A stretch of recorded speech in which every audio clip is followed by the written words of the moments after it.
भाजपची लोकसभेची पहिली यादी आज येण्याची चिन्ह 18 राज्यातील 160 ते 180 उमेदवारांची नावं घोषित होण्याची दाट शक्यता। लोकसभा निवडणुकीची तयारी अंतिम टप्प्यात 15 मार्च दरम्यान आचारसंहिता लागण्याची शक्यता।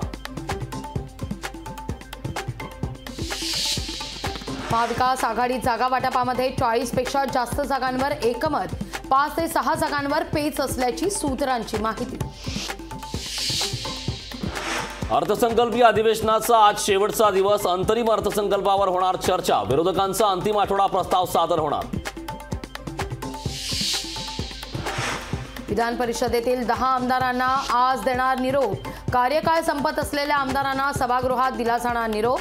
अनिकेत तटकरे, कपिल पाटील, सुरेश धस यांचा समावेश।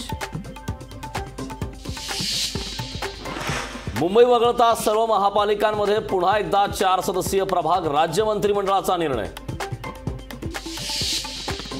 भारताच्या अर्थव्यवस्थेची तिसऱ्या तिमाहीतही 8.4% वाढ, निर्मिती आणि बांधकाम क्षेत्रामुळे जीडीपीला बूस्ट। नाशिकमधील शेतकरी आंदोलनाचा 5वा दिवस, जिल्हाधिकारी कार्यालयाबाहेर शेतकऱ्यांचं आंदोलन सुरूच, अल्टिमेटम देऊनही अद्याप सरकार सकारात्मक चर्चेसाठी तयार नाही।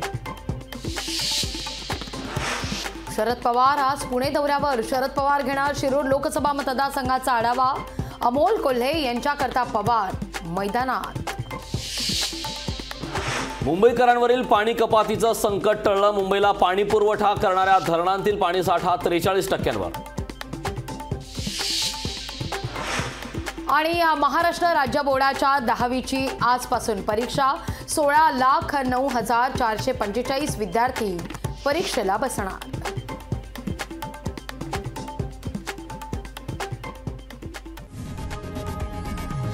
लोकशाही मराठी ऐका, पहा, जागरूक रहा।